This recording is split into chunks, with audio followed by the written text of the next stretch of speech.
পাকিস্তান বলছে যে তারা নাকি অনেক বড় ভিক্টরি পেয়েছে, বিজয় পেয়েছে, কিন্তু ভারতের একটা সেনা সদর তো ছেড়েই দাও, কোনো ছোটোখাটো সেনা ছাউনিও আমরা স্থান পরিবর্তন করাইনি, সঠিক স্থানেই আছে। কিন্তু এমন কি হলো যে রাতারাতি পাকিস্তানের যে রাওয়ালপিন্ডি চাকালা, সেখানে যে সেনা সদর দপ্তর, সেটাকেই সরানো হচ্ছে।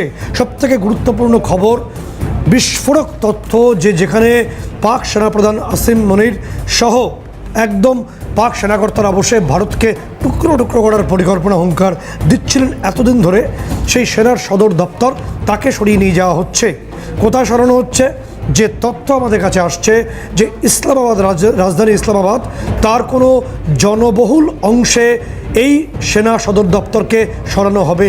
এখানে একটা গোয়েন্দা রিপোর্ট আসছে যে ইন্ডিয়ান এয়ারফোর্সের তরফে বা ইন্ডিয়ান যে এয়ার স্ট্রাইক যাতে কম হয় বা না হয়, কারণ ভারতবর্ষ একটা রেসপন্সিবল কান্ট্রি, সেই কারণে আমাদের এয়ার স্ট্রাইকের হাত থেকে বাঁচার জন্য রাজধানী ইসলামাবাদের জনবহুল অংশে সরানো হচ্ছে পাকিস্তানের সেনার সদর দপ্তর।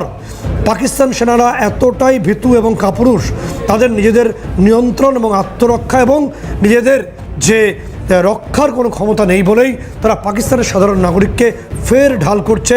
যেমন তারা এই উত্তেজনার সময়, অর্থাৎ নির্দিষ্টভাবে যে কনফ্লিক্ট হয়েছিল সেই সময় তাদের এয়ারলাইন্সগুলোকে আকাশে রেখেছিল এয়ার ডিফেন্স হিসেবে, ঠিক সেইভাবেই তারা তাদের সদর দপ্তরকে নিয়ে চলে যাচ্ছে ইসলামাবাদে বলেই বিভিন্ন সোর্স আমাদের কনফার্ম করছে।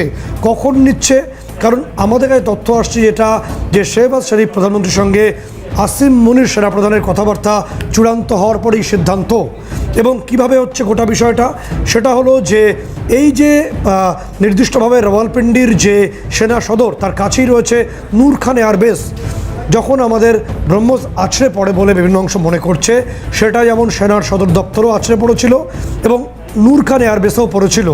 নূর খান এয়ারবেসের যে এয়ার সার্ভেলেন্স ছিল বিনষ্ট হয়ে যায়।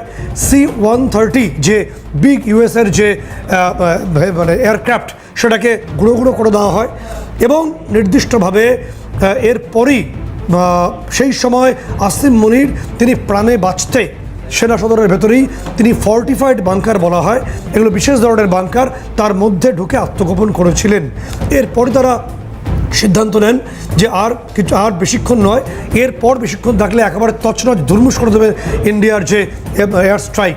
এবং নূর খান এয়ারবেসের অবস্থা অত্যন্ত খারাপ হয়ে যায়, যে কারণে ইসলামাবাদ থেকে মাত্র 10 কিলোমিটার দূরে এই নূর খান এয়ারবেস, সেখানে এই ঘটনার পর এবং রাওয়ালপিন্ডির ঘটনার পর তারা সিদ্ধান্ত নেন যে রাজধানী ইসলামাবাদে তারা সরে যাবেন। সেনার সদর দপ্তর সরে যাচ্ছে ইসলামাবাদে, তার কারণ তারা আর সিকিউরড নয়, ভারতের টার্গেটের মধ্যেই তারা পড়ছে, কারণ ইসলামাবাদে সে অর্থে বিগ টার্গেট হয়নি। সে কারণে এই আসিম মনির সেনাকর্তা বা সেনাপ্রধানের মনে হচ্ছে যে তারা কিছুটা সেফ থাকবেন সেখানে।